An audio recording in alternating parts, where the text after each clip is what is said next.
Video ini untuk teman-teman yang masih bingung dengan kebijakan jasa kirim Shopee yang terbaru.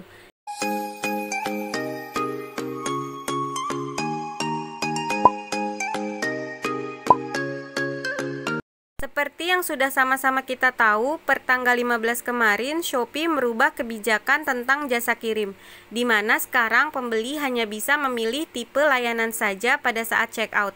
Akan tetapi, saat order sudah terkonfirmasi, pembeli masih ada satu kali kesempatan untuk mengganti jasa kirim yang dipilihkan Shopee selama belum 1 jam atau penjual belum klik atur pengiriman. Cara mengganti ekspedisi atau kurir bisa teman-teman lihat di video saya yang ini ya. Tapi ternyata masih banyak banget pertanyaan. Kok saya nggak bisa ganti kurir ya? Terus kalau bisa ganti, ongkirnya gimana? Berubah atau enggak? Kan ongkir antar ekspedisi itu harusnya berbeda. Terus kalau misalkan diganti yang lebih murah, nanti kelebihan ongkirnya dikembalikan atau enggak? Terus kalau ganti ke yang lebih mahal, emang penjualnya mau? Nanti siapa yang tanggung selisihnya? Oke, saya akan coba bahas dari awal secara runut supaya teman-teman lebih paham skema jasa kirim yang baru ini. Jangan di-skip ya. Yang pertama perlu kita tahu tipe layanan yang berlaku saat ini adalah seperti ini. Nah, untuk penjual sebenarnya tidak terlalu kena dampak langsung, karena sebenarnya penjual masih bisa memilih kurir mana yang mau diaktifkan dan kurir mana yang mau dinonaktifkan. Tapi tentu saja ada dampak tidak langsung dari kebijakan ini. Misalkan ada penurunan minat pembeli untuk belanja, tentu berdampak juga pada penurunan omset penjual. Sekarang saya mau tunjukkan dulu gimana cara penjual mengaktifkan dan menonaktifkan jasa kirim sesuai dengan yang kita mau. Di beranda seperti ini, teman-teman klik saya, lalu klik toko saya, lalu di scroll ke bawah, pilih jasa kirim saya. Nah, pengaturan di toko ini masih sama, jadi teman-teman bisa aktifkan yang mau dipakai dan nonaktifkan yang tidak mau dipakai. Layanan yang ada di sini reguler, hemat, same day, instan, next day, lalu ada juga pilihan yang tidak termasuk layanan apapun, JNT Jemari dan JNE Tracking. Nah, bedanya di sini adalah untuk layanan reguler dibagi jadi yang cashless dan non-cashless. Untuk yang cashless itu kan pilihannya ada banyak sih, Cepat, Ninja, JNT, ID Express, dan lain-lain. Sedangkan yang non-cashless itu hanya pos saja. Nah, di sistem yang baru ini, layanan reguler yang cashless dan yang non-cashless itu saling meniadakan. Jadi kalau saya aktifkan non-cashless, saat ini hanya pos saja, maka yang cashless otomatis jadi tidak aktif semuanya. Tapi kalau saya aktifkan salah satu aja yang cashless, misalkan JNE, maka yang non-cashless yaitu posnya otomatis tidak aktif. Jadi di sini saya sebagai seller terpaksa harus mengorbankan untuk tidak mengaktifkan layanan pos daripada layanan reguler cashless lainnya menjadi tidak aktif. Mungkin teman-teman seller yang lain juga akan memilih hal yang sama gitu, daripada cuma aktif satu, mendingan yang nggak aktif satu, yaitu posnya yang tidak diaktifkan. Sedangkan untuk yang lain itu masih bisa kita pilih. Sekarang kita masuk ke dampak kebijakan baru ini untuk pembeli. Yang pertama, dulu kalau kita mau belanja, kita bisa filter toko yang mengaktifkan jasa kirim tertentu. Misalkan nih saya pengen cepet dan pengen pakai GoSend instan, saya akan filter toko yang mengaktifkan GoSend instan. Nah, sekarang nggak bisa lagi, jadi kita nggak bisa tahu toko ini yang aktif jasa kirimnya apa saja. Yang jadi masalah di sini kan pembeli khawatir dipilihkan jasa kirim yang kurang bagus di wilayahnya. Misalkan takut paketnya nggak sampai-sampai gitu ya. Terus kan ada yang bilang tenang aja, nanti kan masih bisa diganti. Emang bener sih, masih ada kesempatan satu kali ganti setelah order terkonfirmasi.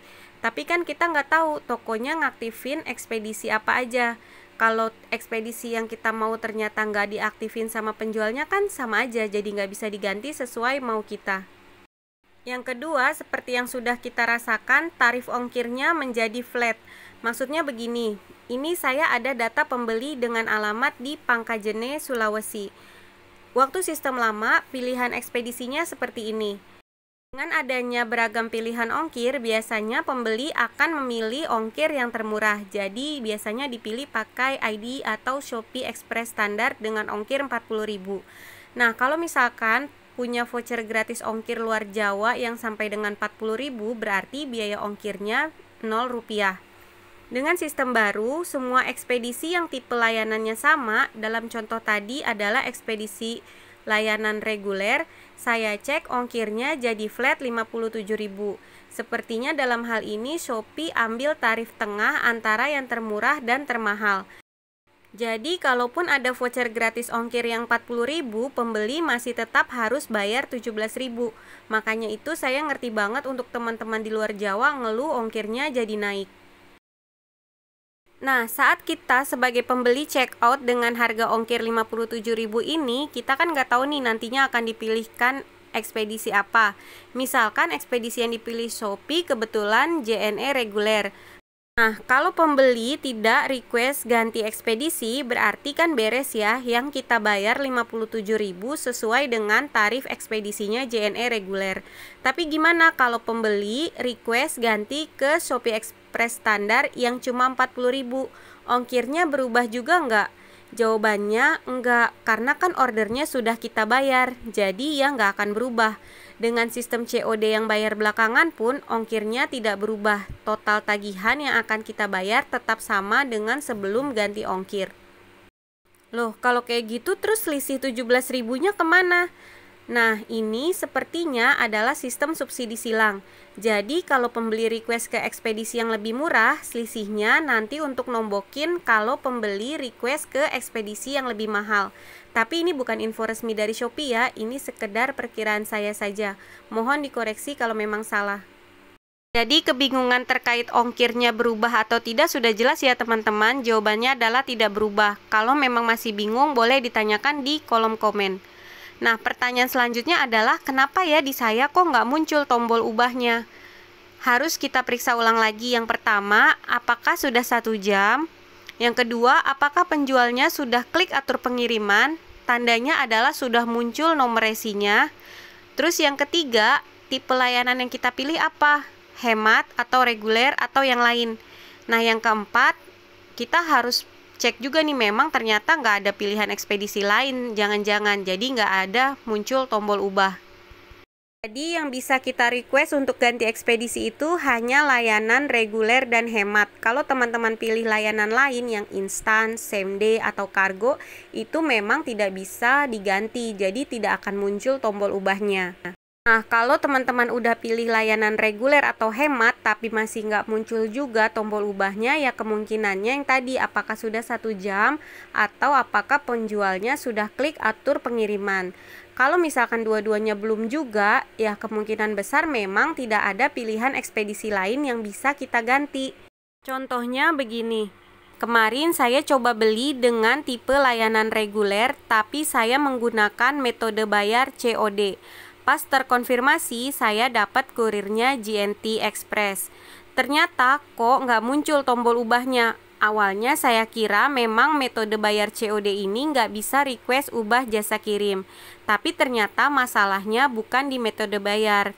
Cuma memang penjualnya hanya aktifkan JNT saja.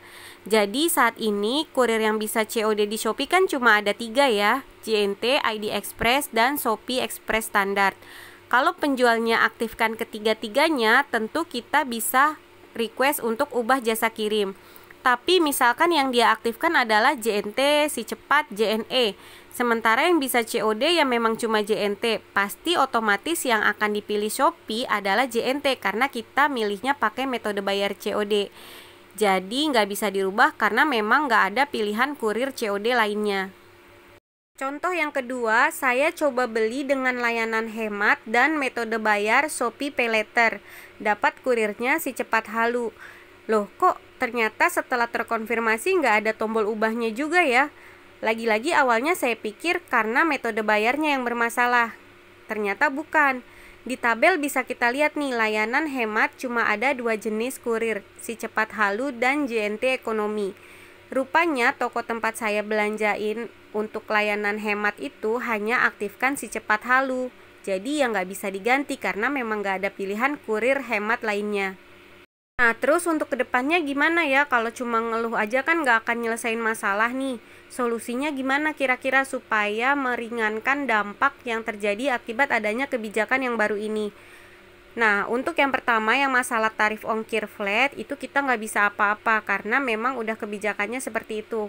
Paling yang bisa kita lakukan adalah berdoa semoga ditinjau ulang tentang tarif ongkir yang flat ini. Tapi untuk masalah jenis ekspedisinya, kita masih bisa usaha untuk memperkecil dampak akibat adanya kebijakan baru ini. Misalkan untuk penjual supaya minat pembeli tidak turun bisa dicet otomatis, contohnya saya sampaikan seperti ini.